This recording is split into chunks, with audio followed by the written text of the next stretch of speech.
Assalamualaikum. Assalamualaikum Miss Aziza. Waalaikumsalam. Oh, iya. Apakah suara saya sudah terdengar jelas? Ya, Miss, sudah terdengar jelas.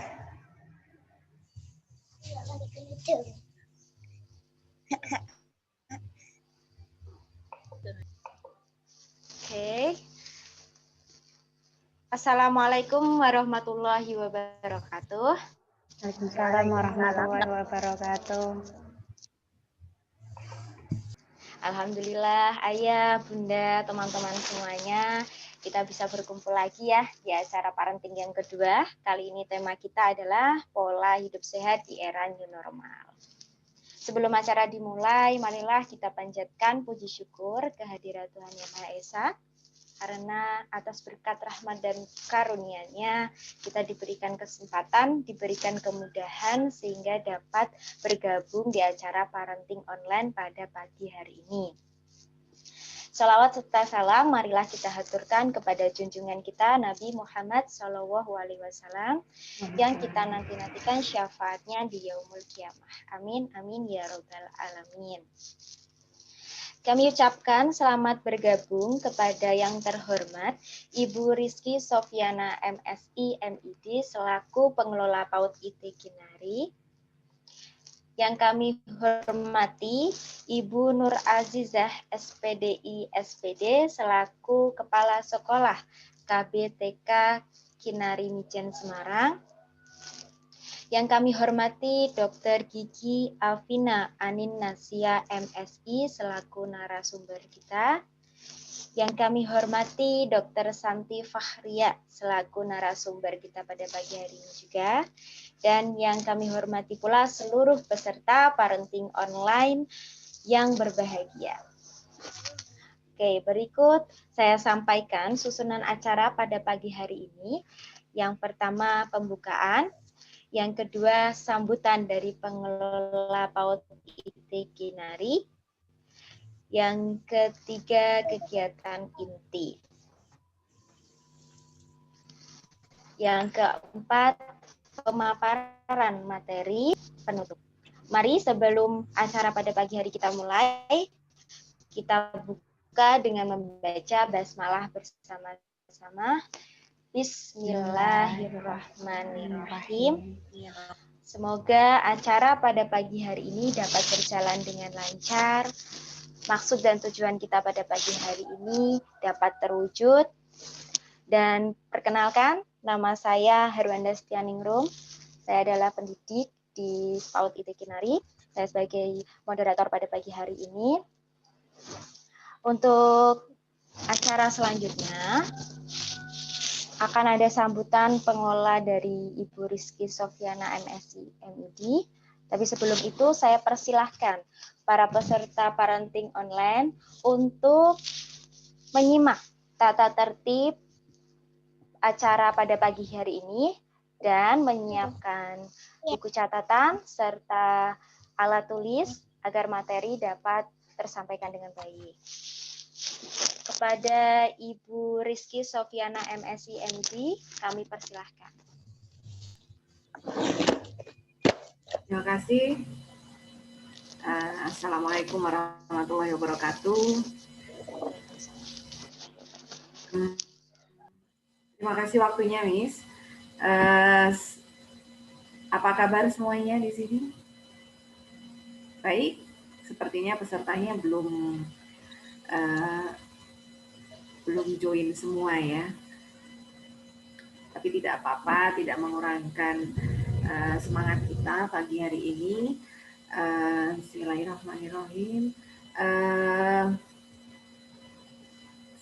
Tak lupa sholawat serta salam kita sampaikan untuk junjungan kita Nabi Muhammad SAW yang kita nantikan syafaatnya di hari akhir kelak ya. Pada pagi hari ini senang sekali saya bisa bertemu kembali walaupun via online, via daring, tapi tidak apa-apa, tidak menyurutkan semangat kita juga untuk memberikan layanan yang layanan yang lengkap ya untuk anak-anak kita, mengingat memang dalam kondisi pandemi kali ini memang kita spesial ya, hampir 1 tahun kita tidak ada layanan secara offline. Nah, kegiatan pada pagi hari ini salah satu bentuk usaha kita supaya kita tetap bisa memberikan layanan yang menyeluruh, yang holistik, integratif ya, di mana kali ini kita mengangkat tema kesehatan karena memang seperti yang kita ketahui kemarin juga sudah disiarkan ya, disosialisasikan bahwa kita akan menghadapi pembelajaran offline. Nah, sebelumnya saya ingin menyampaikan bahwa PAUD Islam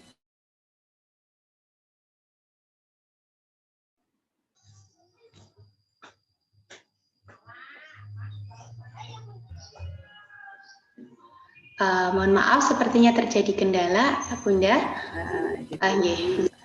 Ya. Mohon maaf, tapi suaranya terputus.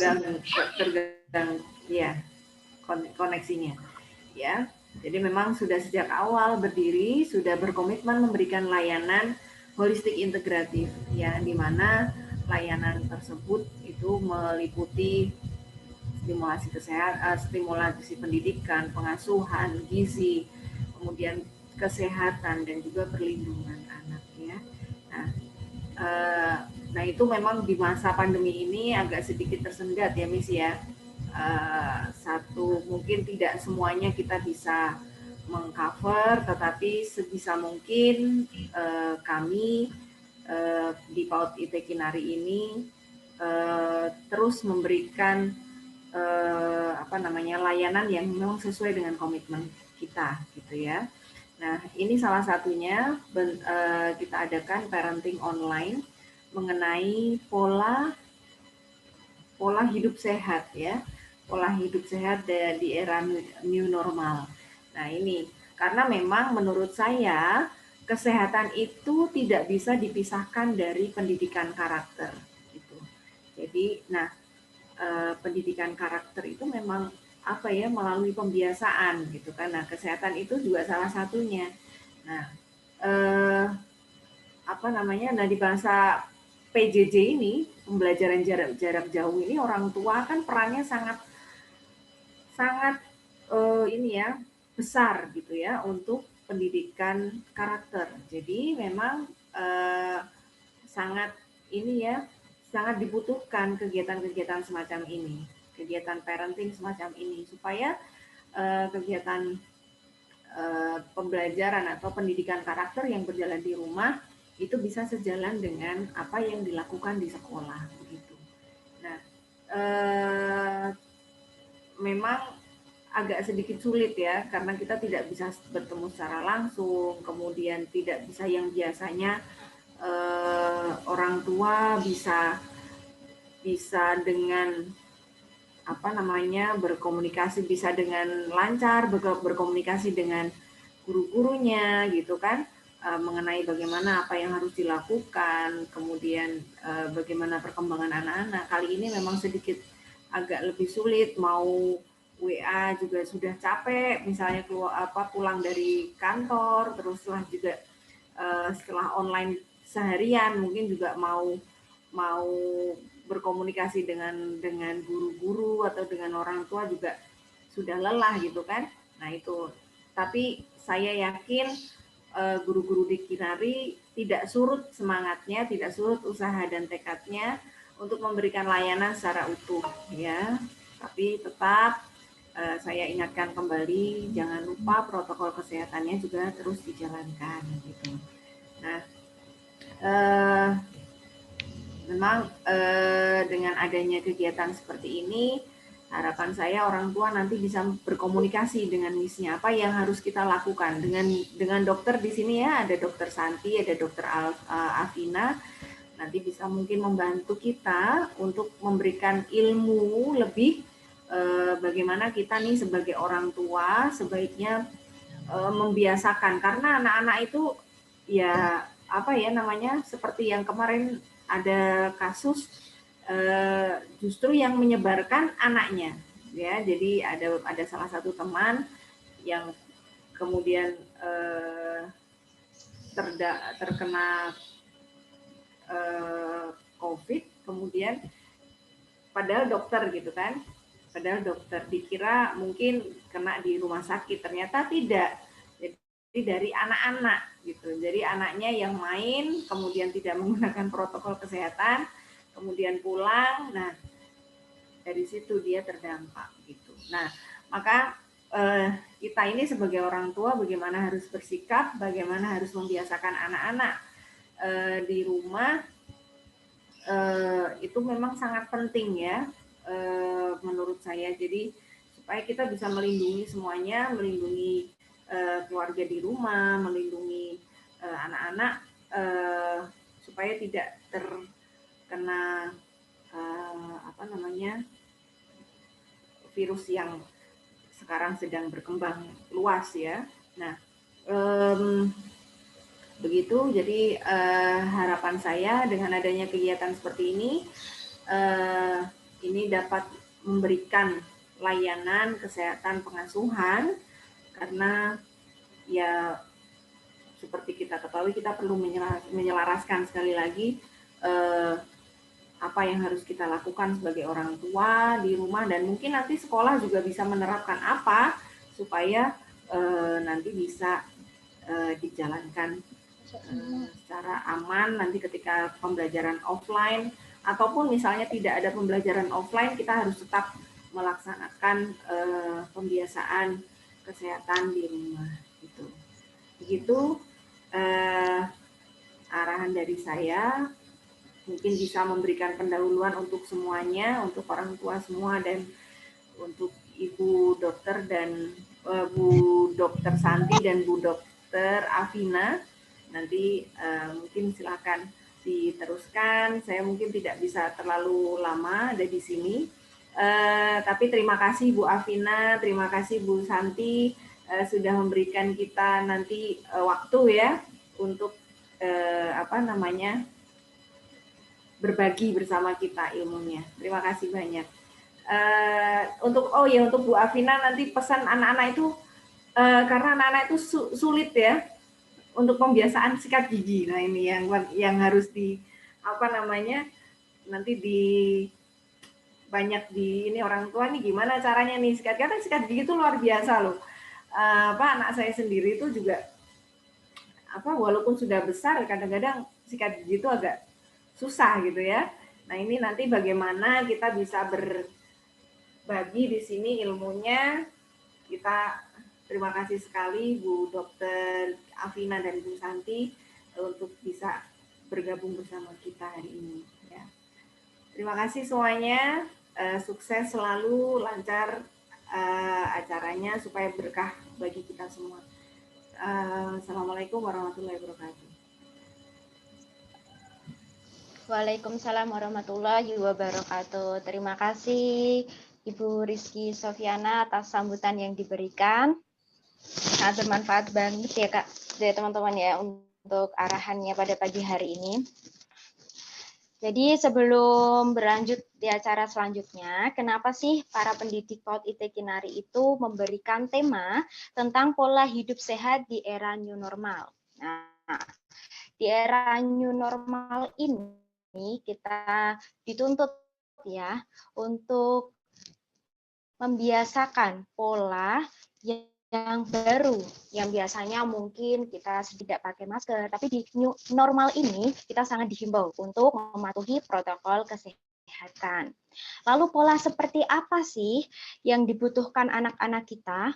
Apa-apa saja yang perlu kita terapkan sebagai pendidik dan orang tua? Yang mana kita tahu bahwa anak-anak itu memiliki karakteristik yang memiliki keingintahuan yang besar, anak yang aktif, tingkat konsentrasi yang mungkin belum cukup lama jika dibandingkan dengan kita orang dewasa.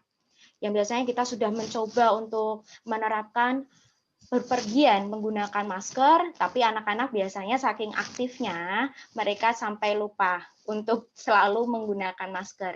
Mereka lepas, mereka lari ke sana ke sini. Mungkin dengan setiap kalinya orang tua atau pendidik memberitahu, ayo pakai maskernya. Kalau kita sebagai orang dewasa mungkin sudah tertib ya, memakai masker kemana-mana, berapa jam harus kita ganti. Tapi banyak juga yang di jalan, kita masih sering melihat anak-anaknya tidak memakai masker, hanya orang tuanya saja nih. Bahkan dari Miss Kiki tadi ada pengalaman, orang tuanya terpapar COVID bukan dari diri mereka sendiri, tetapi dari anaknya. Nah, pola perubahan seperti apa yang harus kita tahu dan kita terapkan. Semoga hari ini bisa bermanfaat bagi kita sebagai pendidik dan orang tua ya, ayah bunda dan teman-teman semuanya. Untuk menginjak acara selanjutnya, yaitu ada pemaparan materi parenting oleh narasumber kita, Dr. Gigi Afina Anin Nasya MSI. Biodata beliau lahir di Kota Kendal, 24 April 1990. Beliau seorang dosen yang mengampu mata kuliah pengantar ilmu kesehatan gigi masyarakat, determinan sosial kesehatan gigi dan mulut, epidemiologi oral, desain studi, survei kesehatan gigi, promosi kesehatan, perencanaan dan evaluasi program kesehatan, dan riwayat pendidikan beliau S1 di Universitas Indonesia, bidang ilmu pendidikan dokter gigi, S2 di University College London, bidang ilmu dental public health. Kepada beliau kami persilahkan. Assalamualaikum warahmatullahi wabarakatuh. Suara saya terdengar enggak, Ibu-ibu? Saya dokter, ini dokternya. Halo? Ya dokter, sudah jelas. Terdengar. Oh, nggih, alhamdulillah. Ya, alhamdulillah. Saya izin share screen nggih. Nggih.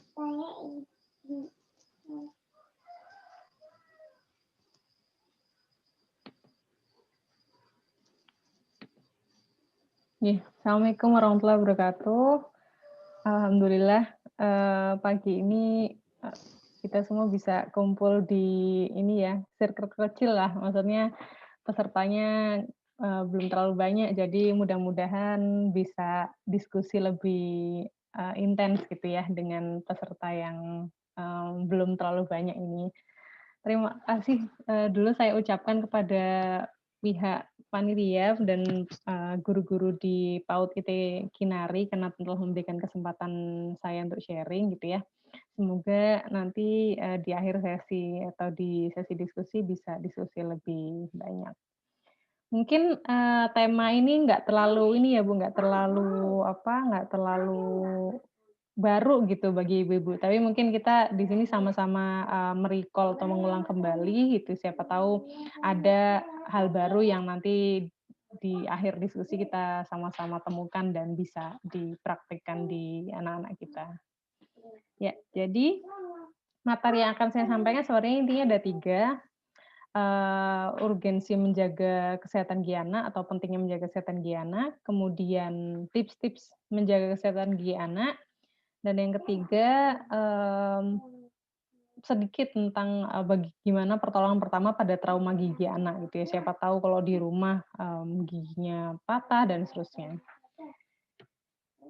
Nah, kita awali diskusi kita pagi ini dengan pertanyaan, apakah gigi susu itu penting? Gigi susu bagi anak-anak itu penting atau enggak gitu? Karena banyak sekali saya baca artikel atau survei kecil-kecilan juga gitu bahwa masih banyak orang tua yang menganggap atau tetangga-tetangga saya juga gitu menganggap bahwa gigi susu itu tidak terlalu penting gitu karena ya toh nanti umur 6 tahun juga udah pada copot gitu ya. Terus habis itu nanti ada ganti gigi permanennya gitu selama masih ada gigi penggantinya ya sebenarnya nggak penting-penting amat gitu gigi susu ya, gigi yang dari umur bayi 6 bulan baru muncul gitu. Ntar juga gedean dikit ganti gitu. Nah, padahal ternyata banyak sekali manfaat gigi susu buat anak-anak gitu ya. Yang pertama, pastinya dia membantu menghaluskan makanan gitu ya, sehingga nanti ketika diproses di saluran pencernaan, di usus dan seterusnya bisa lebih lebih mudah gitu ya. Jadi gigi susu itu membantu anak-anak untuk membantu anak-anak atau membantu proses apa ya, proses diolahnya makanan itu sendiri gitu, sehingga tubuhnya juga lebih lebih mudah atau saluran pencernaan yang setelah lambung dan seterusnya itu bisa lebih mudah dalam memproses makanan itu.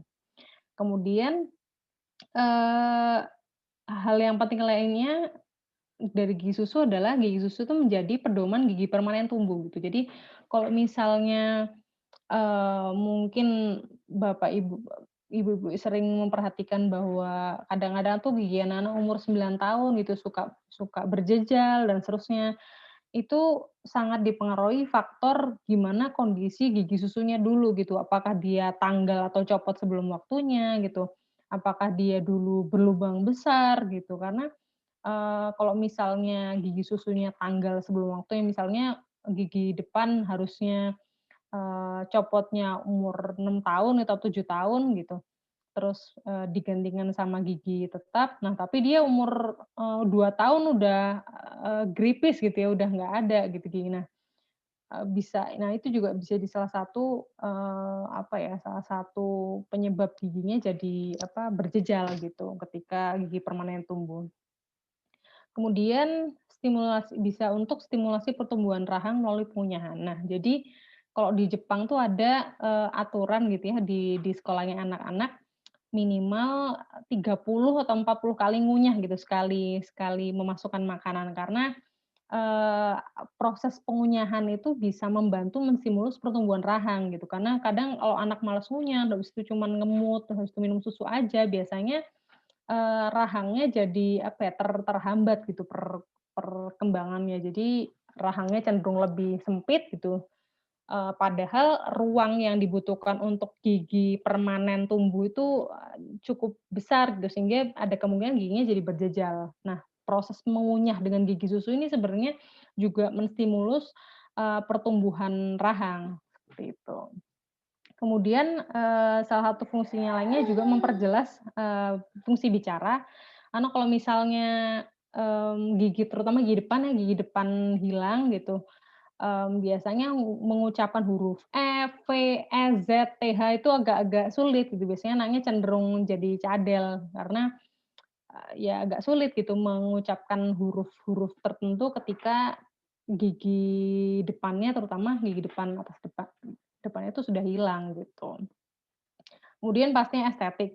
Jadi udah banyak banget artikel yang bahas kalau misalnya anak-anak tuh kalau kalau gigi susunya udah hilang duluan gitu ya, dia di umur 4 atau 5 tahun tuh sudah tahu gitu bahwa, oh kok gigi teman-temannya masih ada, kok giginya dia udah nggak ada. Nah, hal-hal seperti ini juga mempengaruhi kepercayaan diri anaknya. Nah, ini, juga tambahan ya, jadi saya ambil dari artikel juga. Gigi susu yang atau gigi anak-anak lah ya, gigi anak-anak yang rusak itu juga mempengaruhi beberapa hal ini gitu, ibu-ibu. Jadi yang pertama pendidikan.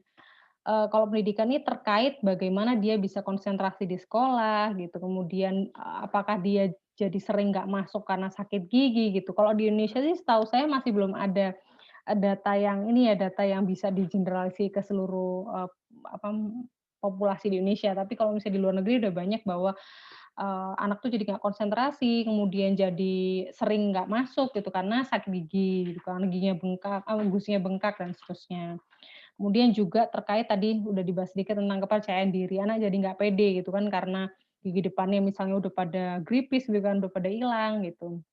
Nah, mungkin umur 2 tahun dia belum sadar, ketika nanti umur 5 tahun, 6 tahun gigi permanennya belum muncul, dia sadar bahwa, oh dia udah nggak punya gigi susu nih, nggak kayak teman-teman yang lain gitu, jadinya kurang pede.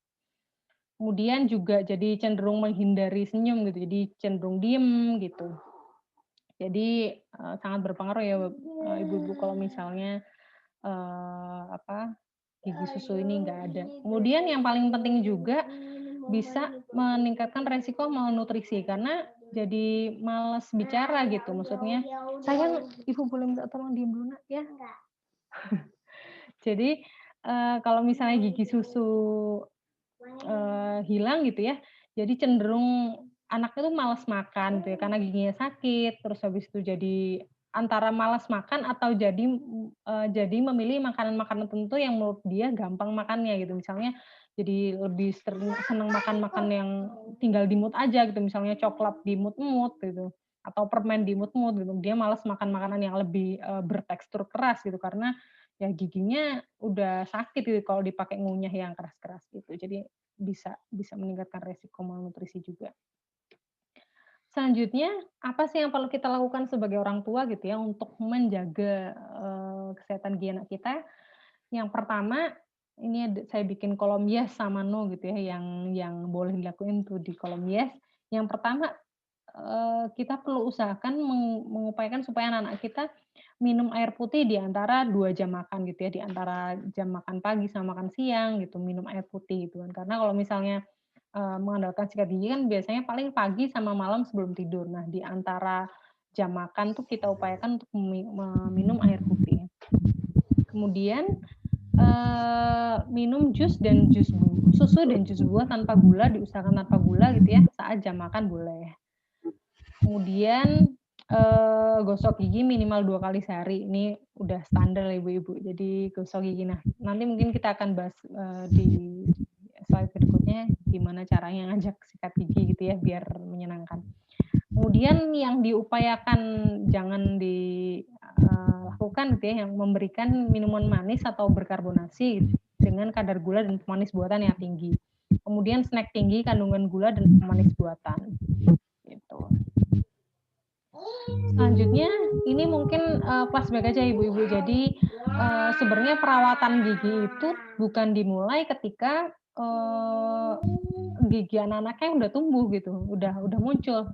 Ternyata gigi anak itu dirawat ketika dia ya baru lahir gitu. Jadi kita bisa pakai kasa gitu ya, kasa yang bersih, kemudian dicelupin ke air matang yang hangat, kemudian jarinya bapak ibu dibungkus pakai kasa, kemudian diusapkan dengan lembut ke seluruh permukaan gusi dan lidah. Nak sayang, tolong ya sayang ya, sebentar. Gusi dan lidah bayi dengan rutin. Biasanya tetap di jam-jam sikat gigi di pagi sama malam gitu ya, setelah jam menyusui terakhir. Manfaatnya apa untuk kondisi mulut bayi yang baru lahir? Yang pertama, membersihkan plak putih yang bisa memicu jamur. Karena kadang bukan kadang sih, sering biasanya bayi-bayi itu ada ini ya plak putih gitu ya Bu ya di lidah maupun di gusinya. Itu salah satunya memang bisa karena jarang dibersihkan gitu.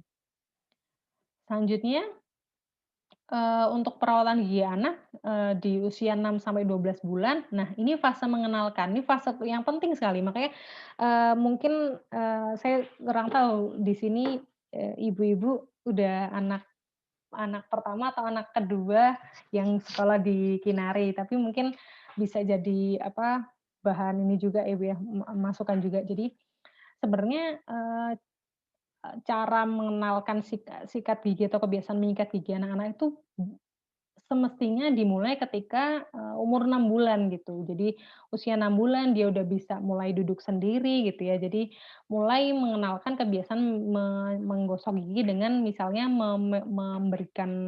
memegangkan anak itu sikat gigi dengan ukuran yang kecil ya Bu.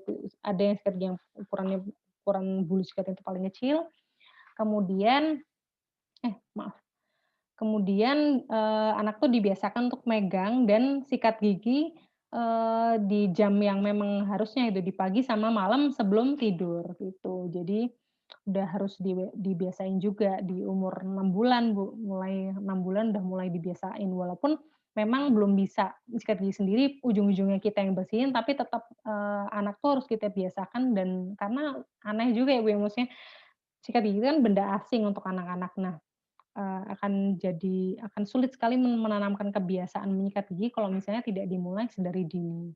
Kemudian usia 6 bulan juga udah mulai bisa diajak ke dokter gigi gitu. Paling tidak untuk mengenalkan bahwa ke dokter gigi itu bukan sesuatu yang asing gitu. Jadi mereka juga jadi lebih nggak takut gitu nanti kalau misalnya ke dokter gigi untuk kontrol berikutnya gitu ya di usia ketika mereka sudah ada giginya lengkap gitu.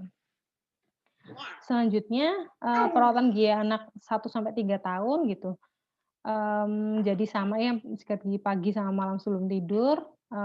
Kemudian pakai pasta gigi juga gitu. Tadi mungkin saya kelewatan di usia 6-12 bulan tuh sudah boleh pakai pasta gigi yang berfluoride tapi selapis tipis saja. Nah, ini bisa dilihat di gambar di sebelah kiri, hanya selapis tipis. Kemudian di usia 1-3 tahun pasta giginya itu sebesar butiran beras ini ya, pea size. Kemudian ini di usia 3-6 tahun sudah sudah sebesar kacang polong juga ya di pea size ini. Tapi nanti di usia 6 tahun,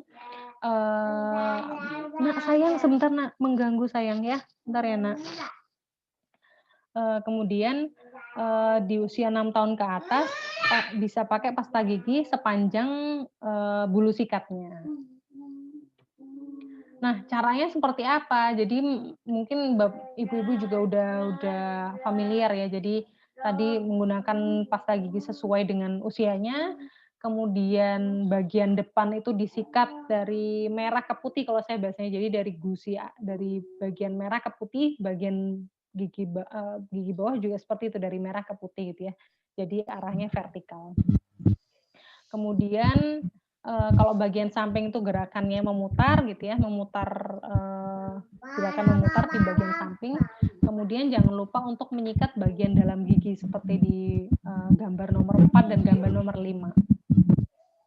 Kemudian yang perlu diperhatikan juga, anak-anak masih perlu ditemani orang tua sampai minimal 7 tahun usianya, Bu. Jadi jangan sampai anak kita kelihatan udah jago gitu ya, umur 3 tahun misalnya dia kelihatan semangat gitu sikat giginya.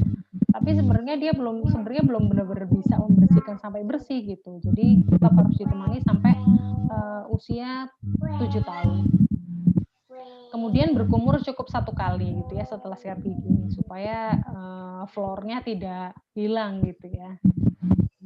Berkumur lebih dari sekali nanti sama aja kayak sikat gigi. Selanjutnya menginjak ke subtopik pertolongan pertama pada trauma gigi. Nah, mungkin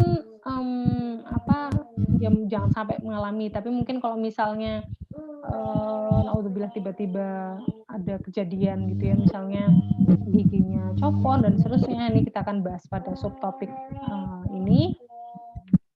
Yang pertama gigi berdarah, misalnya kayak jatuh atau gitu ya habis main.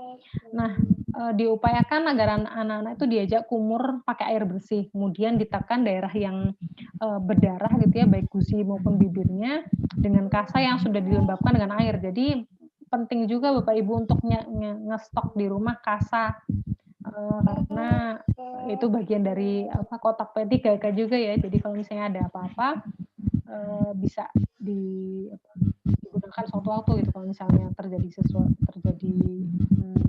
anak atau jatuh, naudzubillah. Kemudian dikompres air dingin di area luar mulut atau pipi. Kemudian kalau misalnya perdarahannya nggak berhenti gitu ya, perdarahan hebat, ya harus langsung segera dibawa ke UGD atau dibawa ke dokter gigi. Selanjutnya kalau gigi patah. Nah, gigi patah ini concernnya adalah kalau misalnya gigi susu, segera dikeluarkan patahan giginya, kemudian langsung disikat dengan lembut gitu ya dengan pasta gigi. Kemudian diupayakan setelah itu makan makanan dengan tekstur lembut dan kontrol ke dokter. Nah, kalau gigi tanggal, jadi kalau tadi gigi patah segera dikeluarkan patahannya, kalau gigi tanggal, kalau gigi susu yang tanggal cukup dibiarkan aja. Jadi maksudnya nggak usah diapa-apain giginya, nggak usah dikembaliin lagi gitu ya. Maksudnya ya udah dibiarin aja. Tapi kalau misalnya gigi permanen yang tanggal, maka ini seperti di gambarnya diupayakan pegang bagian area mahkotanya, mahkota giginya yang warna putih ini. Kemudian sesaat setelah gigi lepas, diupayakan dibersihkan dengan air matang. Kemudian kalau misalnya berani ya Bapak Ibu, saya maksudnya diupayakan sih berani karena semakin cepat semakin baik gitu ya. Jadi dipasang kembali giginya ke rongga mulut anaknya, tapi dipastikan posisinya benar, ditekan gitu ya, diberikan giginya terpasang kokoh. Tapi kalau misalnya nggak bisa, di permanennya itu kalau bisa diletakkan dalam susu murni. Tapi kayaknya ini juga ya Bu, kalau nggak pas ada stoknya, diupayakan sih bisa mengembalikan giginya sendiri gitu ke rahangnya. Tapi kalau misalnya nggak berani gitu ya atau nggak memungkinkan, langsung dibawa ke dokter gigi karena kalau misalnya gigi anak itu tanggal gitu ya, terus kondisinya juga kan giginya masih utuh, masih bisa dikembalikan ke posisinya lagi. Gitu aja Ibu-ibu, mungkin lebih enak kalau lebih banyak diskusinya. Sekian dari saya. Assalamualaikum warahmatullahi wabarakatuh. Waalaikumsalam warahmatullahi wabarakatuh. Menarik sekali dan bermanfaat sekali ilmunya Dr. Afina. Tadi Dr. Afina sudah cukup jelas ya teman-teman semua, ayah bunda, untuk memaparkan semua materi mengenai kesehatan gigi anak-anak, dari urgensi gigi anak, tips menjaga gigi anak, dan trauma gigi anak itu sendiri, gimana cara untuk menghilangkannya. Nah nanti ayah dan bunda serta teman-teman semuanya bisa mempersiapkan pertanyaan terbaik. Kita akan mengadakan diskusi dan tanya jawab. Siapkan dulu, setelah materi semua selesai, kita akan buka sesi tanya jawab. Seperti itu ya. Dan saya mohon ketika narasumber sedang memberikan materi, ayah bunda dan teman-teman semuanya bisa tekan mute supaya suara narasumber terdengar jelas. Terima kasih atas kerjasamanya. Untuk acara selanjutnya adalah pemaparan materi parenting oleh Dr. Santi Fahria. Beliau lahir di Kota Pemalang 2 September 1984. Riwayat pendidik beliau tahun 1990 sampai 1996. Beliau berada di SD Islam GPI Pulau Gadung 02 tahun 1996 sampai 1999, di SMP Negeri 92 Jakarta Timur di tahun 1999 hingga 2002, bersekolah di SMA Negeri 36 Jakarta Timur, serta tahun 2002 hingga 2008 beliau menempuh pendidikan di Fakultas Kedokteran Undip Semarang dengan IPK 3,24 skala 0 sampai 4. Beliau juga membuka praktek di Apotek GM Jatisari. Jadi ayah bunda dan teman-teman semuanya yang tinggal di sekitar Wijen Semarang bisa mampir di Apotek GM beliau. Dan kepada Ibu Dr. Santi Fahria, kami persilahkan untuk memaparkan materi. Matur nuwun Miss Wanda. Suara saya kedengaran? Sami-sami. Dengar ya? Okay. Ya, alhamdulillah terdengar jelas, Dokter. Ya, baik. Bismillahirrahmanirrahim. Assalamualaikum warahmatullahi wabarakatuh. Pertama-tama terima kasih atas kesempatan yang diberikan dari PAUD Kinari ya untuk saya sharing, jadi berbagi dan kita berdiskusi.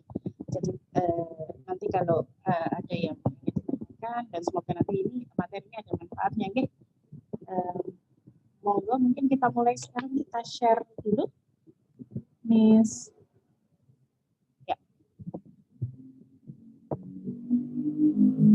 Oke, baik.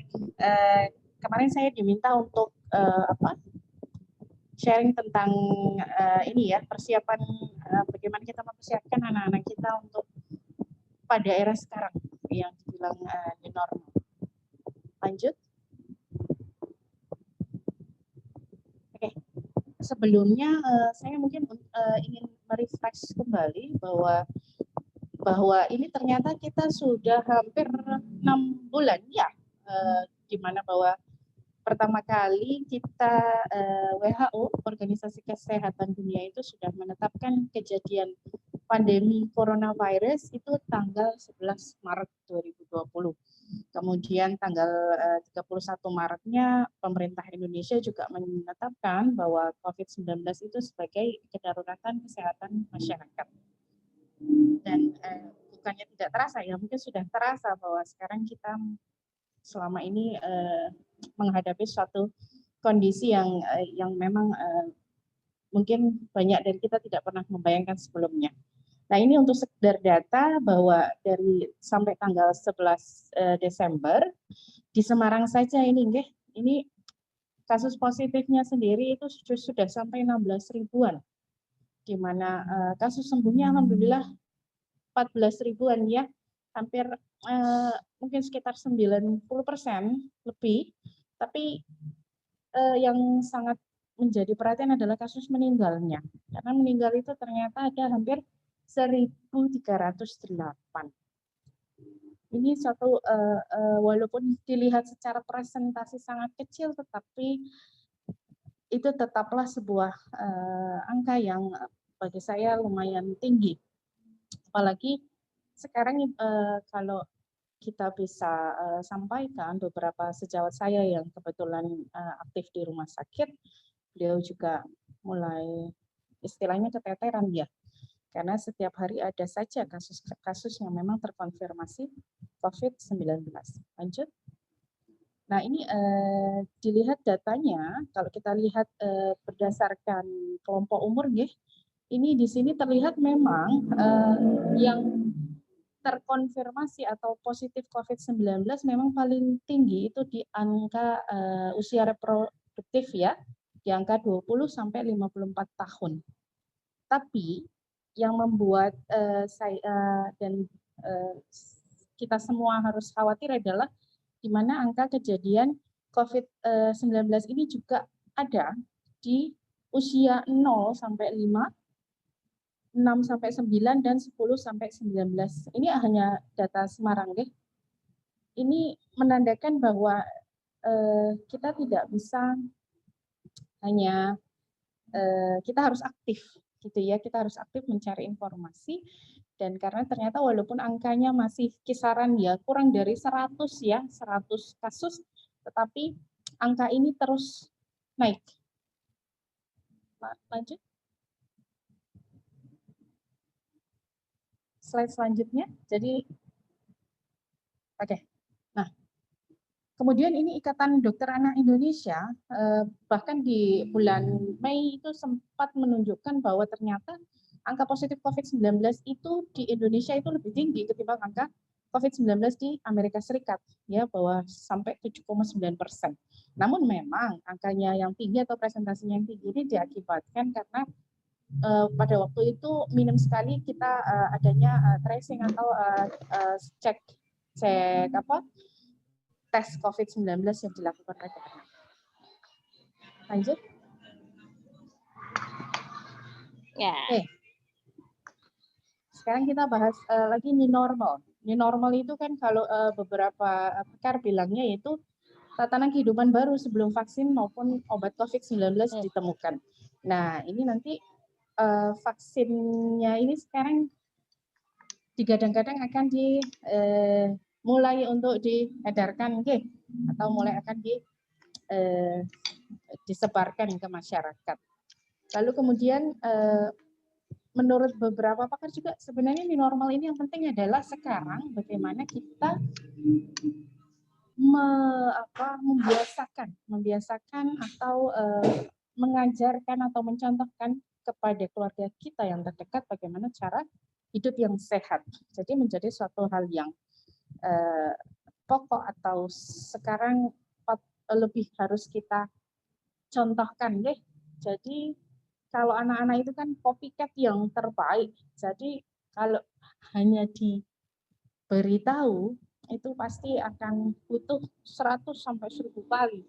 Tetapi kalau kita mencontohkan, anak melihat, ya mereka akan lebih cepat untuk meniru. Lanjut. Oke. Nah, ini adalah panduan untuk orang tua dari pemerintah ya, di mana bahwa bagaimana orang tua itu memfokuskan atau lebih tepatnya mencontohkan anak-anak bahwa kita harus terus mencontohkan new normal yang baru adalah 3M, ya, bagaimana kita juga harus mencontohkan gerakan untuk mencuci tangan. Jadi mencuci tangannya itu nanti akan ada gerakannya. Kenapa juga mencuci tangannya harus 60 detik, ya, jadi minimal ada 8 langkah untuk cuci tangan. Jadi itu kita lakukan, kita jadikan kebiasaan. Jadi terutama nanti ketika kita biasakan, maka walaupun COVID ini sudah dianggap tidak menjadi bencana lagi, nah itu kebiasaan itu akan terus menerus kita bawa sampai anak itu menjadi dewasa. Lalu kemudian di sini juga jangan lupa bahwa lebih baik kita sebisa mungkin ketika ada sabun dan air mengalir, maka penggunaan hand sanitizer itu kita nomor 2-kan. Jadi ketika masih ada sabun, air mengalir, maka lebih baik cucilah tangan, ya, dengan air dan sabun. Ya, tapi airnya air mengalir, ya, jangan air yang mengendap. Jadi air di baskom gitu, ya, atau air di ini dengan pakai untuk cuci tangan itu malah kurang efektif. Lalu kemudian menjaga jarak, ya, jaga jarak. Nah, ini yang agak sulit, ya, bagi anak-anak untuk kita konsistenkan untuk jaga jarak. Makanya saya menyarankan kalau bisa anak-anak memang ketika keadaan harus mengharuskan anak-anak untuk ikut bepergian, maka selalu didampingi, karena anak-anak memang yaitu masih fokusnya ataupun tingkat konsentrasinya itu kadang suka terdistract. Lalu kemudian pastinya, ya, terapkan etika batuk. Jadi anak-anak diajarkan ketika batuk maka tidak boleh pakai telapak tangan, terutama bagian dalam ataupun bagian luar. Jadi memang harus pakai lengan, karena telapak tangan ini yang sering kita gunakan untuk kita memegang sesuatu. Nah, kita tidak tahu kemungkinannya nanti apakah, ya, kemungkinannya pasti kuman lebih banyak berada di telapak tangan, sehingga makanya ketika batuk ataupun bersin maka pakailah lengan atas. Kemudian di sini 6 langkah, ya. Ini cuci tangan pakai sabun dengan air mengalir. Jadi jangan pakai air yang tidak mengalir, karena ketika memakai air yang tidak mengalir itu berarti akan sama saja malah akan membuat kemungkinan kumannya bertambah banyak. Oke. Bisa dilihat di sini, ya, kenapa harus 60 detik, karena 60 detik itu waktu yang menurut pakar bahwa waktu yang cukup untuk si sabun itu membunuh kuman. Jadi sabun itu sifatnya bakterisid, ya, jadi memang membunuh kuman, sehingga memang kita memprioritaskan selagi masih ada air mengalir dan sabun, maka cucilah tangan dengan sabun dan air mengalir. Nah, terus kemudian 5 waktu pentingnya itu apa saja, yaitu sebelum makan, ya. Kemudian setelah ke belakangnya buang air besar terutama. Terus kemudian sebelum menjamah makan, ya. Terus kemudian sebelum menyusui, bagi para ibu menyusui lebih baik cuci tangan terlebih dahulu. Kemudian setelah beraktivitas itu terutama kalau beraktivitas dari luar. Lanjut. Yang apa tadi? Meningkatkan makan tadi sebelumnya.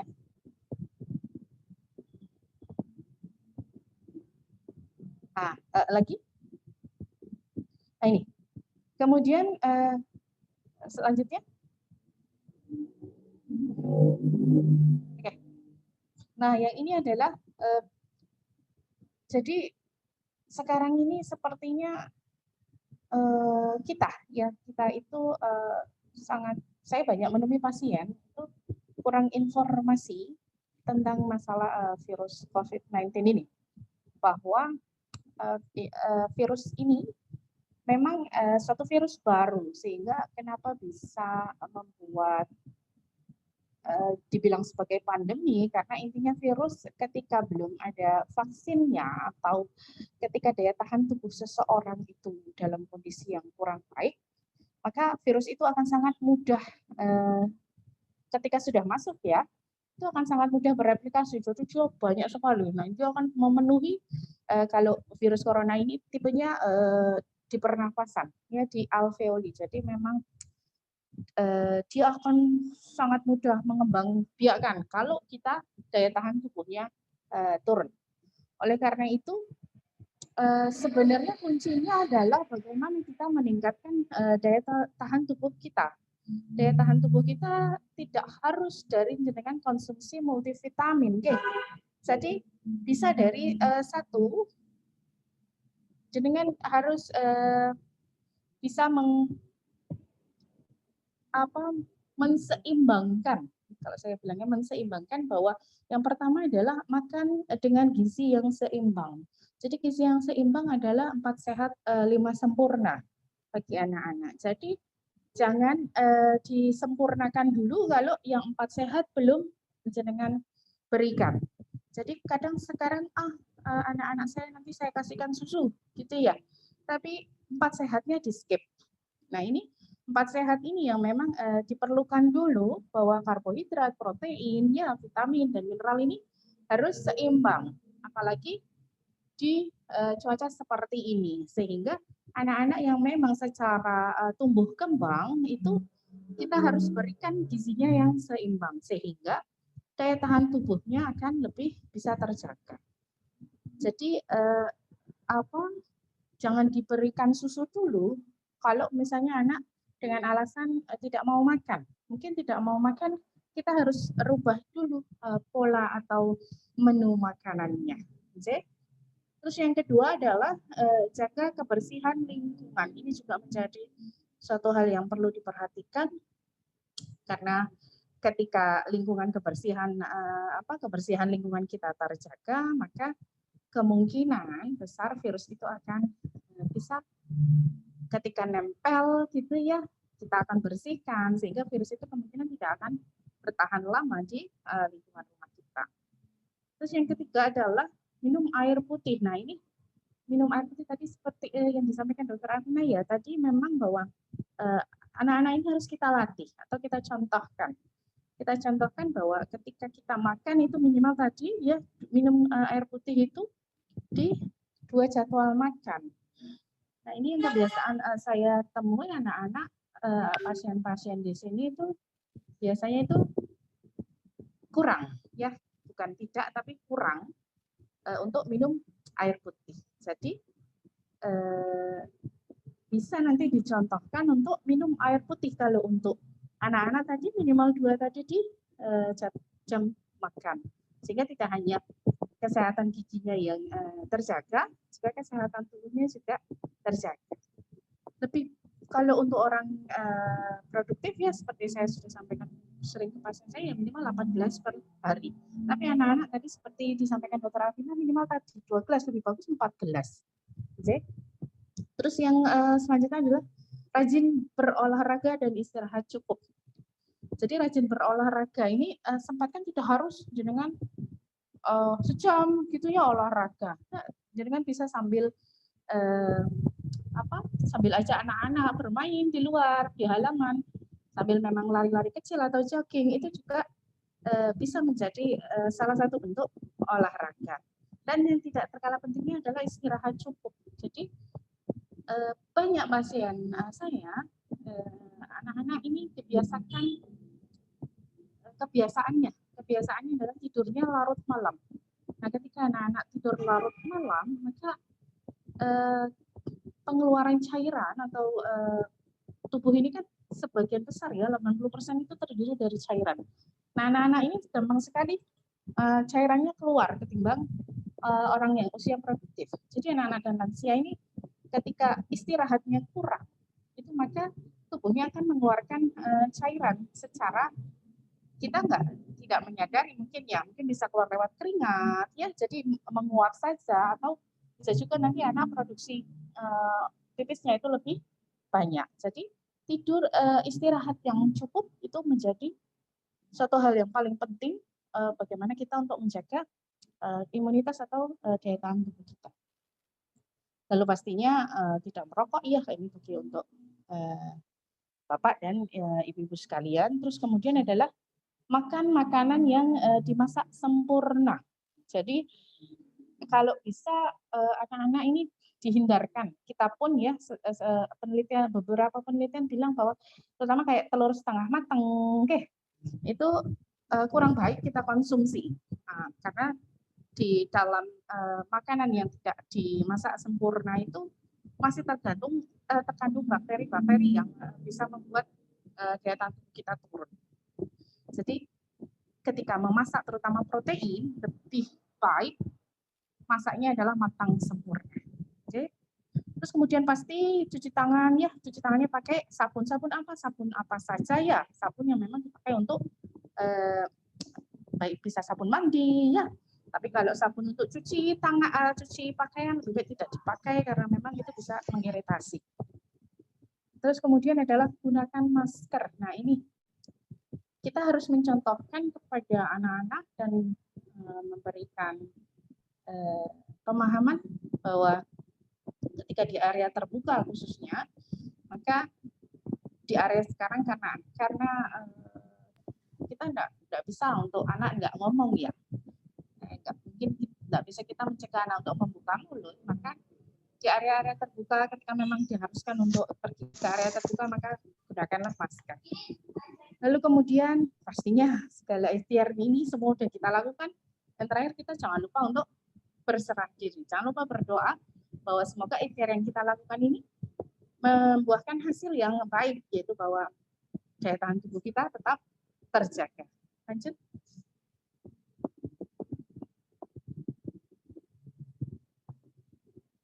Oke, nah ini adalah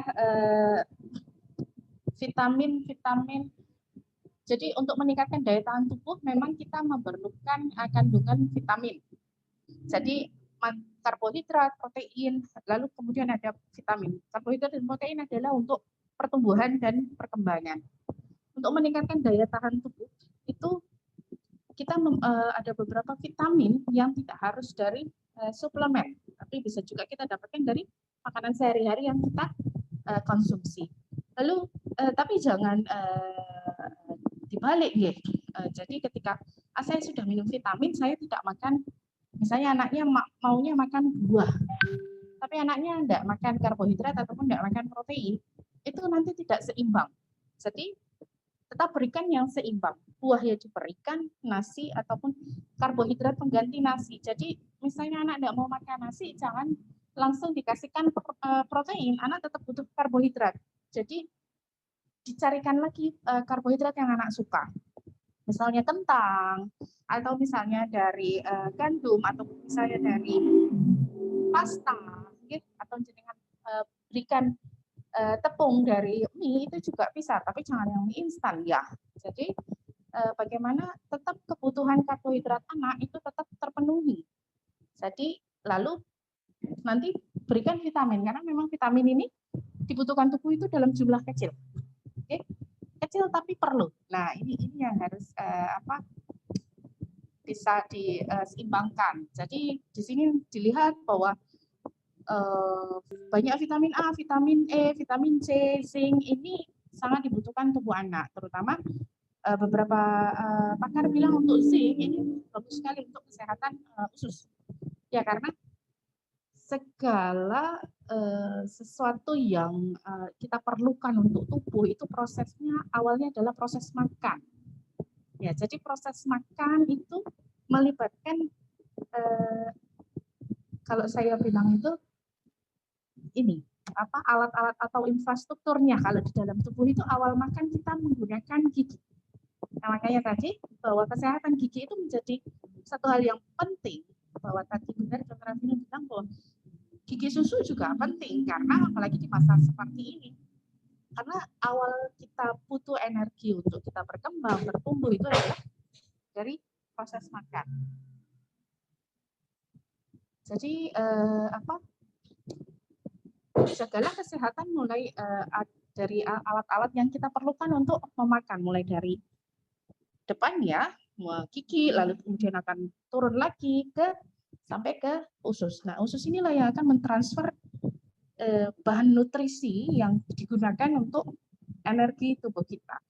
Jadi kita juga harus menjaga itu sebagai satu kesatuan. Jadi giginya juga sehat, berarti nanti ususnya juga akan ikut sehat. Karena beberapa pasien saya dapatkan anak-anak yang dibilang ususnya menderita kurang cairan ya atau dehidrasi atau ususnya lengket, itu biasanya karena giginya juga ada pengaruh, giginya kurang terjaga atau banyak karies.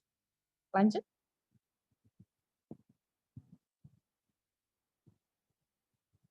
Oke, ini sudah tadi ya, bahwa ini menjadi sebuah gaya hidup. Saya minta tolong untuk cuci tangan itu sebagai sebuah gaya hidup, sebagai sebuah kebutuhan, sehingga kalau tidak cuci tangan sehabis ini dirasa ada yang kurang.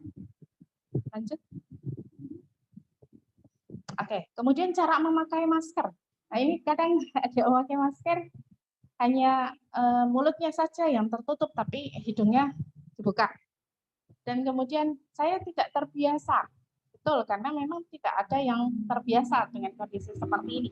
Kita harus membiasakan diri. Jadi membiasakan diri berarti membuat diri terpaksa. Nah, terpaksa karena memang kita diharuskan untuk survive di kondisi yang seperti ini. Jadi bagaimana salah satunya ikhtiarnya ya ini cara memakai masker. Tolong nanti bisa dicontohkan kepada anak-anak bahwa cara memakai masker, karena pintu masuk si kuman itu melalui sebenarnya yang berlubang ya. Cuma kalau lubang telinga agak sulit, walaupun dia ada udara ya, itu agak jarang. Jadi kenapa pintu yang harus ditutup itu hidung dan mulut? Karena hidung dan mulut adalah kita gunakan untuk bernafas, sehingga memang yang harus ditutup dua-duanya. Oke. Jadi pakaikan masker sampai menutup hidung dan mulut. Lalu kemudian pasti biasanya sampai ke dagu ya. Lalu kemudian pakainya itu yang berwarna yang di luar, jangan dibalik. Kemarin ada beberapa mungkin yang kebalik. Jadi yang putih itu adalah yang di dalam, karena itulah lapisan filternya. Terus, kemudian yang ada kawatnya, kemudian yang ada di kawat yang ada kawatnya itu dipakai di atas, itu untuk menyesuaikan dengan bentuk hidung, sehingga memang agak elastis, bisa ditekan. Kemudian pada saat mencopot masker, copotlah talinya. Jadi jangan pegang tengahnya, karena tengahnya ini sudah ada kumannya. Gitu. Jadi pakainya pakai tali. Copotnya di talinya, bagian talinya. Lalu kemudian kalau bisa pas pada saat dibuang, maka jenengan harus mensobeknya. Untuk masker kain, saya menyarankan ketika memang diharuskan untuk bepergian, maka bawalah masker minimal 2 atau 3. Jadi karena memang masker kain itu hanya waktu pakainya sekitar 3-4 jam. Jadi ketika ingin bepergian, maka jenengan harus menyediakan masker cadangan. Jadi jangan pakai itu saja, apalagi itu masker kain selama lebih dari 4 jam. Lanjut.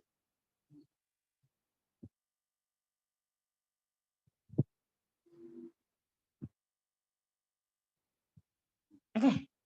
Selain disiplin menjalankan protokol kesehatan, kita juga jangan lupa bahwa ada beberapa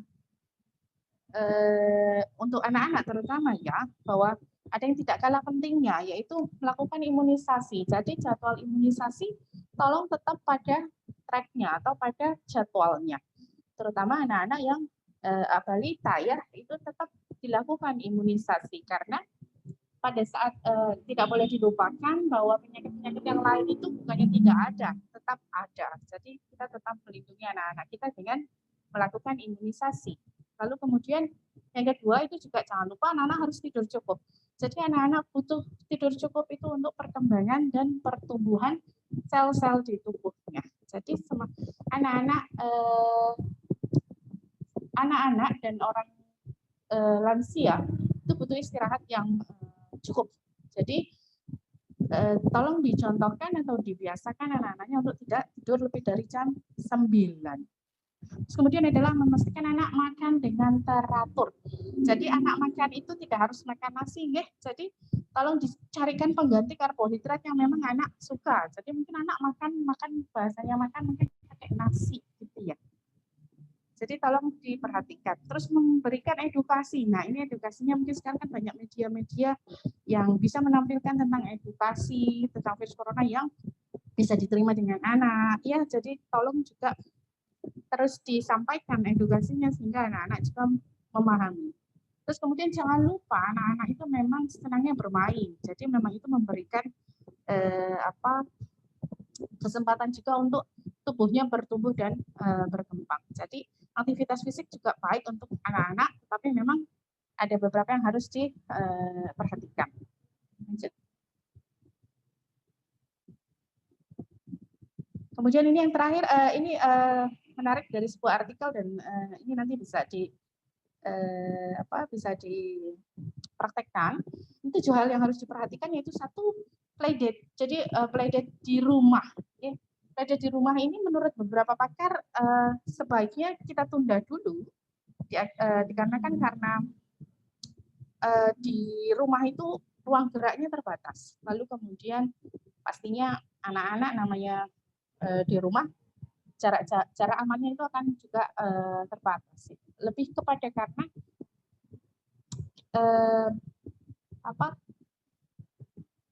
resiko penularannya jadi lebih tinggi untuk beberapa anak ya. Jadi apalagi anak yang memang ada kondisi komorbid. Jadi lebih baik kalau diusahakan untuk playdate atau main sama anak-anak temannya itu lebih baik di ruang yang terbuka. Terus yang kedua,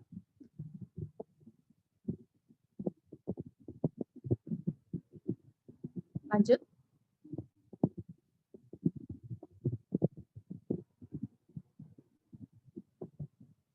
Yang kedua itu tadi bermain di ruang terbuka dengan permainan. Jadi jangan anak-anak dikurung di rumah juga, kita kurang pas juga ya, karena memang mereka memang secara ininya memang keinginan bermain, bersosialisasi itu tinggi. Jadi bermain di ruang terbuka dengan permainan yang jadi upayakan di taman. Jadi memang di ruang terbuka. Jadi sehingga sirkulasi udaranya itu bagus. Jadi anak-anak juga bisa berlari, menghirup udara gitu ya. Jadi tapi tetap kita harus awasi. Jadi jangan ketika anak-anak bermain di taman kita tinggalkan atau tidak kita awasi. Terus yang ketiga,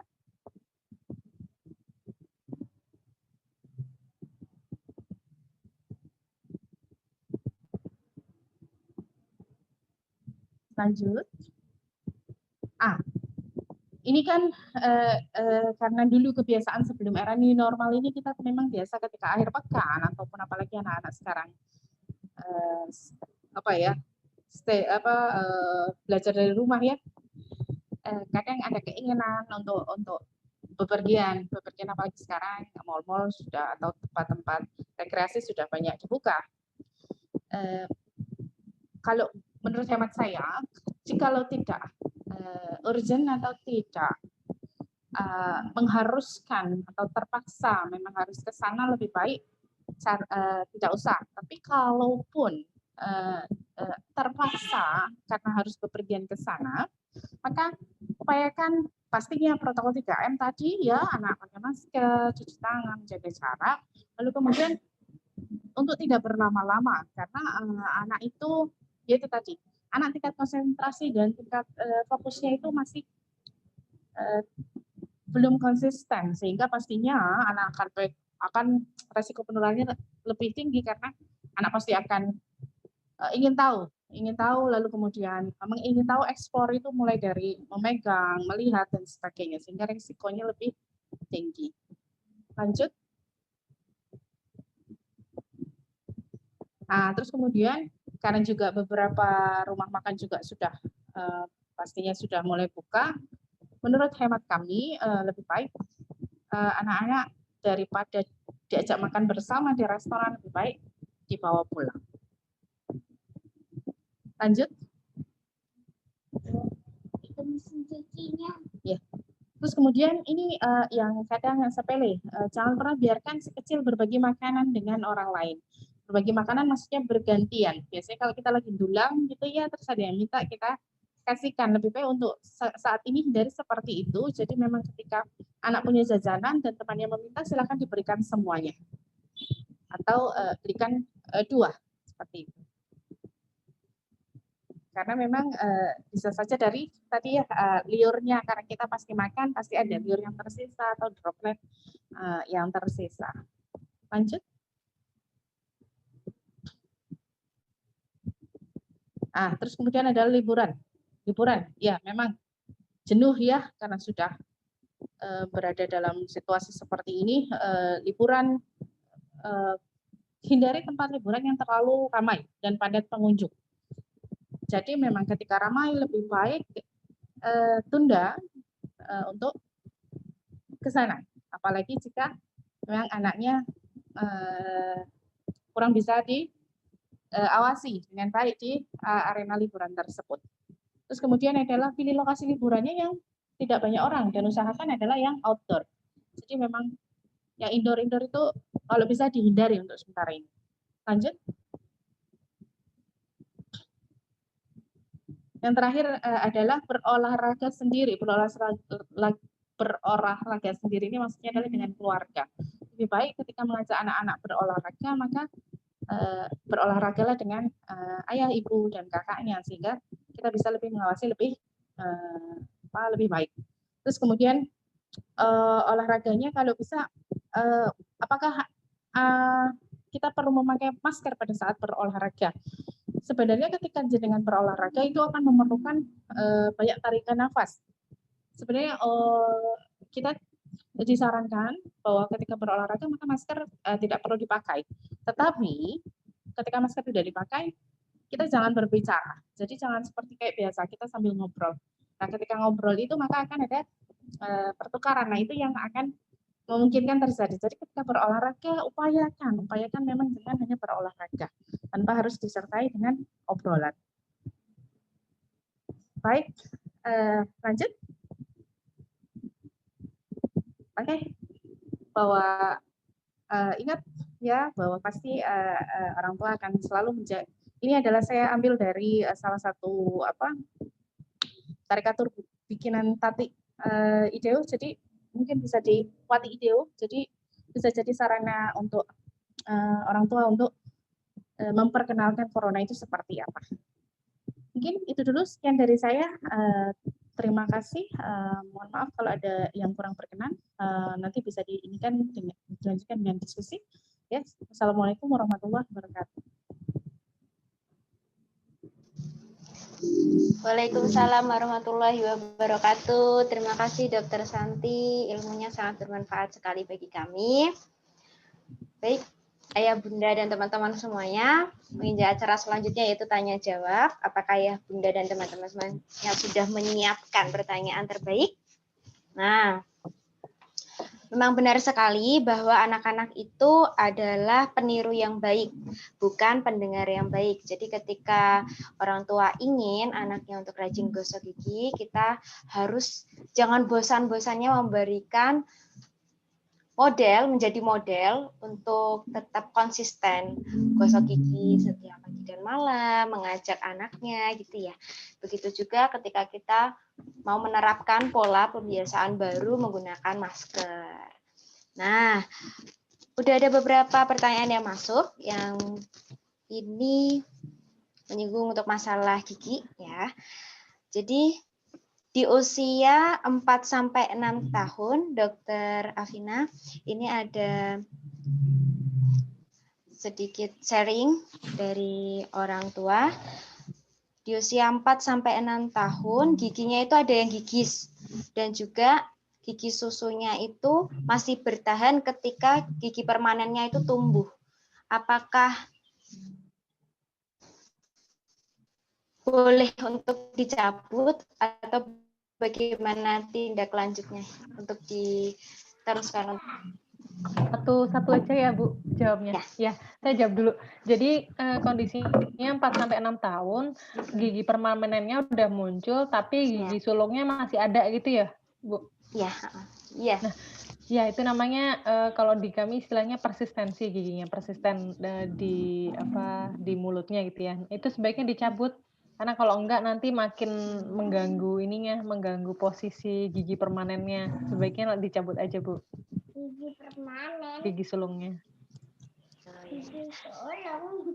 Kalau untuk gigi yang gigis, dokter, apakah gigi yang gigis itu juga perlu untuk dicabut juga? Kalau gigi yang gigis tergantung. Jadi kalau misalnya saya sebentar ya, Ibu minta waktu 1 menit dulu ya. Jadi kalau untuk gigi yang gigis tergantung. Kalau misalnya memang waktu tumbuh gigi permanennya tuh sudah dekat dengan gigisnya, biasanya sih kalau dicabut nggak apa-apa. Tapi kalau misalnya masih lama, biasanya tetap ada namanya perawatan saluran akar sama nanti gigi yang gigis itu kalau memang sudah gigis banget dan nggak bisa ditambal, biasanya dipasang ada namanya mahkota gigi untuk anak. Oh gitu ya dokter. Yeah. Terima kasih dokter. Untuk yang selanjutnya ini ada sharing pengalaman dari Bunda Iza. Jadi Iza itu pernah mengalami abses. Tindakan dari dokter sudah dilubang ya dokter supaya gasnya bisa keluar gitu. Terus sebenarnya apa sih penyebab abses itu? Lalu ketika konsultasi ke dokter, makanan yang dilarang atau diminimalisir itu makanan yang manis. Kalau anak-anak itu kadang pengen makanan manis gitu ya dokter, tapi sampai kapan kita bisa mengontrol makanan manis itu? Lalu yang ketiga, kalau umur 3 tahun itu gigi geraham kanan kiri lubang, baiknya itu apakah dicabut juga? Begitu dokter, Saya izin jawab. mengenai abses. Untuk abses, jadi memang proses gigi berlubang sampai muncul abses itu adalah perjalanan yang panjang, Bu. Jadi bukan waktu sebulan 2 bulan dia lubang terus sampai jadi abses, itu pasti perjalanannya itu paling tidak 6 bulan sampai dari lubang sampai jadi abses. Nah, kalau kenapa jadi abses? Jadi kalau misalnya ibu-ibu tahu gigi itu ada mahkota sama akar, nah di dalam mahkota itu ada namanya email, lapisan yang paling luar yang membentuk warna gigi kita, kemudian dentin, habis itu pulpa yang isinya saraf. Nah, ketika infeksi dari bakteri itu masuk dari email, kemudian penetrasi masuk lagi ke dentin, kemudian masuk ke pulpa yang tempat-tempat saraf, nutrisi gigi dan seterusnya. Ketika infeksinya udah masuk sampai pulpa, maka sebentar ya, Ibu jawabnya. Maka kemungkinan besar giginya sudah infeksinya itu sangat mungkin untuk masuk ke akar, kemudian akhirnya masuk ke ruang gusinya gitu. Nah, akhirnya ketika infeksinya udah masuk gusi, maka muncullah si abses itu, Bu. Nah, tadi pertanyaannya saya lupa, Bu. Setelah konsultasi ke dokter. Oh iya, makanan manis. Nah, makanan manis ini memang sulit gitu ya. Maksudnya kalaupun makanan manis itu juga bisa di ranking lagi gitu. Nah, makanan manis yang paling berdampak atau paling beresiko menimbulkan karies gigi itu adalah makanan manis yang lengket tuh. Jadi kalau misalnya coklat lengket, kemudian lengket-lengket lagi tuh. Ada permen-permen kan suka biasanya ada yang jenisnya lengket, saya juga nggak tahu itu mereknya apa. Nah, usahakan kalau misalnya mau memberikan makanan atau snack yang manis gitu ya, kalau misalnya sudah dihindari, misalnya mau ngasih snack selain buah dan sebagainya, diusahakan jangan kasih makanan yang nggak terlalu lengket, Bu, gitu. Tapi kalau misalnya anaknya pengen banget makanan yang lengket ya, paling nggak maksimal seminggu sekali, terus habis makan langsung sikat gigi. Karena kalau misalnya makanan lengket tuh kadang minum air putih pun dia nggak akan hilang gitu, kecuali bener-bener disikat sampai bener-bener diperhatikan banget gitu. Karena kalau misalnya udah sekali nempel tuh, apalagi kalau misalnya gigi anak-anak tuh suka ceruk giginya tuh dalam. Jadi kadang makanan nempel tuh suka nggak kelihatan. Nah itu numpuk. Nah tahu-tahu gede gitu. Kadang kita kurang kurang detil merhatiin itu. Jadi kalau bisa diusahakan jangan yang lengket. Tapi kalau misalnya lengket diusahakan maksimal seminggu sekali. Tapi kalau misalnya nggak bisa dihindari juga langsung sikat gigi aja setelah makan. Terus tadi apa lagi ya Bu? Lupa. Oh kalau umur berapa tadi Bu? Graham Umur berapa? 3 tahun. Oh, 3 3 tahun tahun. gigi geraham. Biasanya masih gigi geraham sulung ya. Kalau berlubang jangan dicabut, Bu. Jadi ada ini juga ada tingkatannya. Jadi kalau misalnya berlubangnya sangat luas gitu dan memang sudah tidak bisa ditambah lagi, biasanya memang akan dicabut, tapi setelah itu ada namanya diberikan space maintainer, namanya penjaga ruang. Jadi ada dipasang space maintainer supaya nanti ruang setelah giginya dicabut tuh nggak nyempit. Jadi kalau misalnya ini ada 2 gigi, nah kalau misalnya giginya dicabut sebelum waktunya, gigi permanen nanti akan menempati ruang yang mestinya bukan jadi tempatnya gitu. Jadi nanti biasanya setelah dicabut dikasih ada namanya space maintainer. Jadi nanti ruangan tuh dijaga supaya nggak didesak sama gigi yang sebelahnya.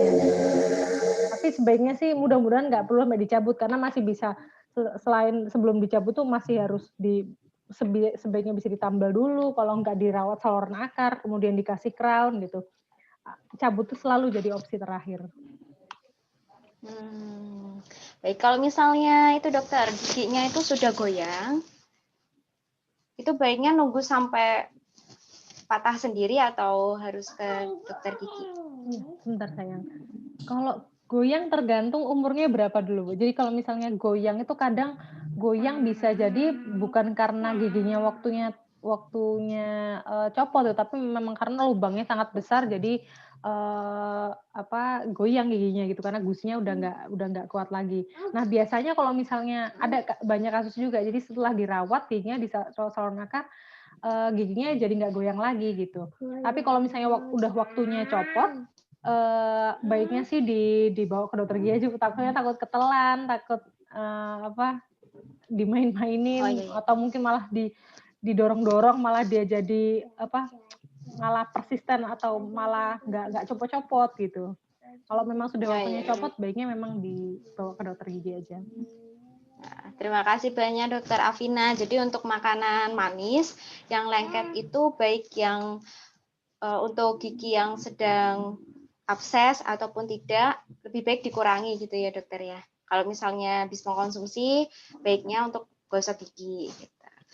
Terima kasih dokter. Nah ini untuk pertanyaan selanjutnya ditujukan untuk Dokter Santi. Ada yang bertanya, pembatasan sosial pada anak bayi usia 0 sampai 12 bulan karena pada usia bayi itu tidak bisa terlepas dari imunisasi posyandu begitu. Dari Bunda Hamidah. Oh iya. Oke. Kalau untuk bayi kan tidak secara aktif ya. Maksudnya tergantung ibunya. Nah, jadi kalau untuk pembatasannya ya ketika memang tadi jadwal imunisasi harus diupayakan tetap sesuai jadwalnya. Jadi sebaiknya ketika mau ke tempat imunisasi ya ke dokter ataupun ke bidan, upayakan si kecil pakai face shield ya, tapi jangan pakai masker. Si kecil belum bisa, nanti malah ini. Jadi upayakan adalah si kecil harus kita pakaikan pelindung dari face shield, jadi pakaikan itu, terus kemudian pastinya pembatasannya karena si kecil belum bisa aktif ya, jadi tolong hindari membawa si kecil, si bayi ke area-area publik terutama dan area-area di mana ada kerumunan orang yang lebih dari 3 orang. Karena di situ pasti akan sangat rentan. Terus yang tidak kalah pentingnya adalah bagi si ibu. Karena si bayi ini 0 sampai 12 ya, 0 sampai 6 bulan ini ASI eksklusif kalau bisa. Terus kemudian dilanjutkan sampai 2 tahun. Jadi dari si ibu juga harus bisa menjaga imunitasnya, daya tahan tubuhnya. Terus kemudian anak juga nanti setelah 6 bulan itu juga harus diberikan MPASI yang seimbang atau sesuai dengan masa pertumbuhannya. 6 bulan nanti akan diberikan apa, sampai 8 bulan nanti baru 1 tahun. Seperti itu. Jadi jangan takut, tetap berikan, tapi biasanya di musim seperti ini kan untuk jadwal imunisasi itu kita harus kontak dulu. Nah, memang di dokternya sendiri juga melakukan pembatasan pasien sehingga insya Allah dengan protokol yang ketat, insya Allah masih aman. Seperti itu. Tapi yang paling pasti, kadang kita kan bawa anak, nah ini yang tolong untuk sementara memang agak ditunda dulu, apalagi membawa bayi ke tempat-tempat publik, oke? Seperti itu. Terus kemudian satu lagi. Oke, terima kasih dokter. Jadi memang ya. Ya. Saya titip bagi bayi sama anak itu jangan pernah dilupakan bahwa sinar matahari adalah sebuah karunia-Nya. Ya, jadi tetap di musim apapun bahwa jangan lupa ketika anak-anak sakit biasanya itu hanya faktornya adalah satu dehidrasi. Jadi selain dehidrasi, anak-anak ini kurang terkena dengan paparan sinar matahari. Jadi tolong ketika anak sakit, berikan minum air putih yang banyak. Terus kemudian kedua, jangan lupa dijemur. Karena biasanya anak-anak itu kurang gerak bahasanya. Ya, jadi tolong itu dulu dilakukan sebelum nanti beranjak ke pengobatan. Seperti itu. Jadi tidak bosannya saya untuk mengingatkan bahwa terutama bayi, tolong dilakukan dijemur rutin bahkan sampai usia 2 tahun anak-anak itu wajib dijemur jika mengalami apalagi kondisi sakit. Tapi untuk bayi ya sampai 2 tahun itu tolong dijemur. Berjemur itu penting ya dokter ya untuk berjemur. Iya. Betul. Jadi sepele, murah meriah tapi bermanfaat sekali. Bermanfaat sekali. Oke, baik, terima kasih dokter. Ini ada satu pertanyaan lagi dokter. Untuk anak usia 3,5 tahun dari Bunda Rashid, jadi di Arsyid itu takut kalau misalnya mau makan nasi, ngelihatnya tuh sudah takut dokter. Terus dari umur 2 tahun, di Arsyid itu sama sekali tidak menyentuh nasi. Apakah anak saya atau di Arsyid itu masih normal dokter? Ya normal. Iya. Jadi ini ini ya sebuah paradigmanya bahwa makan karbohidrat itu harus makan nasi ya karena memang kebiasaan kultur kita, kebiasaan ini ya, kebiasaan bahwa karbohidrat kita itu adalah nasi. Jadi kalau belum makan nasi itu belum makan namanya. Nah, ini yang harus mulai kita rubah ya mindset kita atau dari diri kita dulu. Jadi bahwa karbohidrat itu tidak hanya nasi ya, karbohidrat itu banyak. Jadi kalau misalnya anak biasanya ya, tapi ini biasa kalau misalnya anak takut nasi itu karena anak trauma, sepertinya karena itu anak itu peniru yang baik dan pengingat yang baik. Kalau tidak salah nih, jadi anak ada suatu peristiwa apa itu mungkin kita tidak mengingat, tapi anak mengingat karena itu suatu hal yang membuat dia tidak nyaman mungkin. Sehingga mungkin harus dicontohkan bahwa proses makan atau ritual makan itu sebuah hal yang menyenangkan. Kenapa? Karena kita memang butuh untuk apa? Untuk berenergi ya, untuk bertumbuh dan berkembang. Jadi kalau misalnya anak-anak masih normal nggak apa-apa. Kalau misalnya nanti sembari dikenalkan lagi karena memang terkait kultur ya. Sebenarnya karbohidrat yang lain itu masih banyak seperti kentang ya, terus kemudian gandum tadi. Jadi anak-anak kalau misalnya memang nggak suka nasi jangan dipaksa dulu karena nanti akan makin sulit lagi untuk memperkenalkan secara pelan-pelan. Jadi kalau bisa gantikan dengan kentang. Jadi gantikan juga dengan gandum seperti misalnya pasta, ya spaghetti, ya terus kemudian makaroni, silakan. Jadi bikinkan itu terus kemudian anak-anak juga kasihkan yang lain.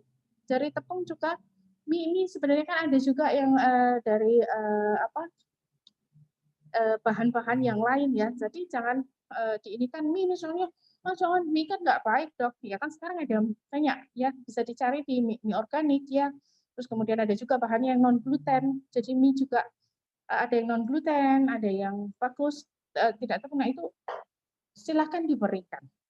Tapi yang pasti tidak hanya karbohidrat yang harus dipenuhi ya, tapi juga ada protein ya dan vitamin. Jadi harus seimbang. Terus kemudian kalau anak memang tidak suka sama sekali dengan nasi, jangan dipaksa dulu.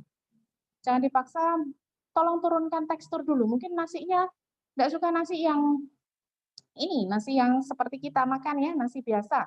Turunkan teksturnya dulu ya. Mungkin dibikin setingkat dengan bubur dulu. Coba diberikan anak ini sebenarnya suka nggak sih ya, kasihkan bubur dulu. Ini setahu saya ya. Jadi jangan ketika nggak suka nasi, terus didiamkan. Jadi cari ganti pengganti karbohidratnya, lalu kemudian turunkan tekstur dulu. Turunkan tekstur, kita akan lihat dievaluasi. Oh sebenarnya anak suka, cuma mungkin apa jangan-jangan dia nggak suka karena giginya bermasalah juga bisa. Nah itu juga yang harus dicari penyebabnya. Apakah nanti giginya memang kalau misalnya memang ada masalah tadi seperti dokter Afina bilang ya, jangan-jangan anak tidak suka makan nasi karena ternyata giginya ada bermasalah. Lalu kemudian ada mungkin trauma tadi, nah itu yang harus dicari penyebabnya. Traumanya apa? Kemarin anak tuh dipaksa, jadi udah enggak suka lah dipaksa, dijejeli bahasanya. Nah itu kalau bisa kita hindari ya, karena anak tadi pengingat dan peniru yang baik, sehingga peristiwa yang tidak mereka sukai itu akan terekam, sehingga mereka menganggap nasi ini tuh enggak baik, sehingga akhirnya padahal sebenarnya bukan itu, mungkin prosesnya ya. Nah itu yang harus diinikan. Jadi tolong biasanya itu karena anak tidak mau nasi itu karena tadi kebiasaan ngunyah mungkin ada masalah di alat pengunyahnya giginya, terus kemudian memang ada mungkin ada trauma.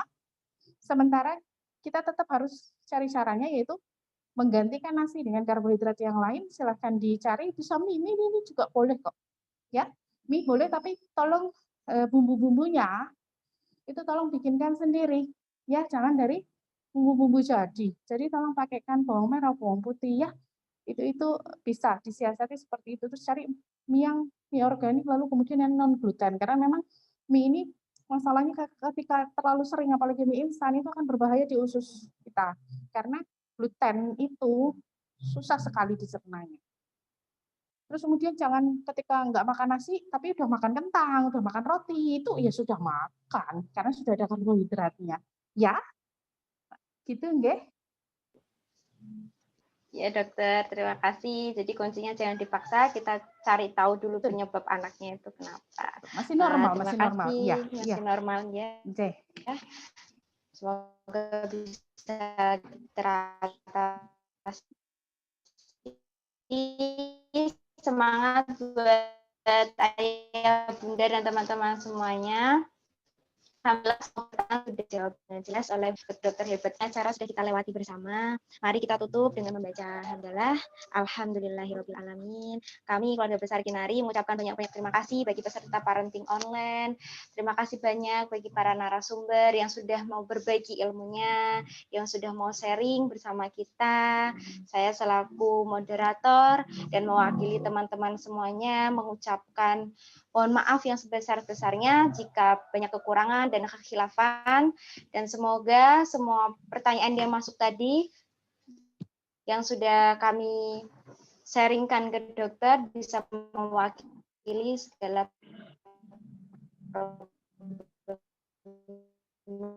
ayah dan bunda semuanya. Akhirul kalam, wassalamualaikum warahmatullahi wabarakatuh. Terima kasih Miss Wanda, bunda-bunda semuanya. Untuk sesi berikutnya, saya mintakan untuk sesi foto. Dimohon videonya bisa dibuka terlebih dahulu. Nggih. Kami mohonkan videonya bisa dibuka terlebih dahulu untuk sesi foto, untuk sesi dokumentasi. Nggih.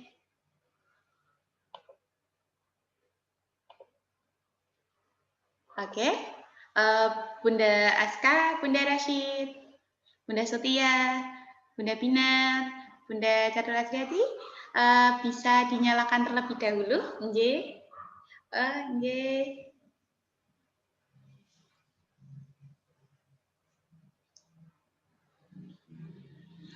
Sudah.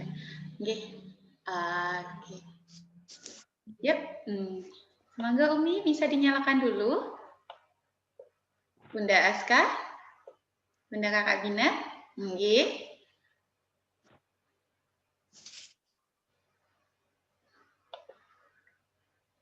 Sebentar, nggih.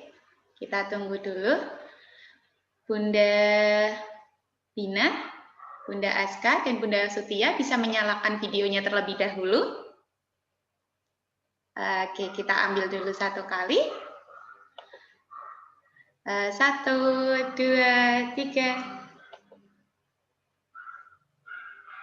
Oke, kami tunggu lagi, Bunda. Silakan bisa dinyalakan dulu, Bunda Aska, Bunda Sutia, dan Bunda Binat. Satu kali lagi, nggih, Bunda. 1, 2, 3.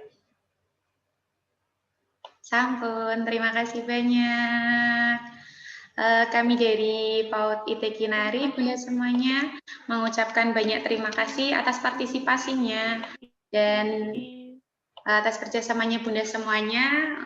Untuk Dr. Afina, Dr. Santi, kami ucapkan terima kasih. Dan untuk Bunda semuanya, selamat bergabung dan salam kenal dari PAUD IT Kinari.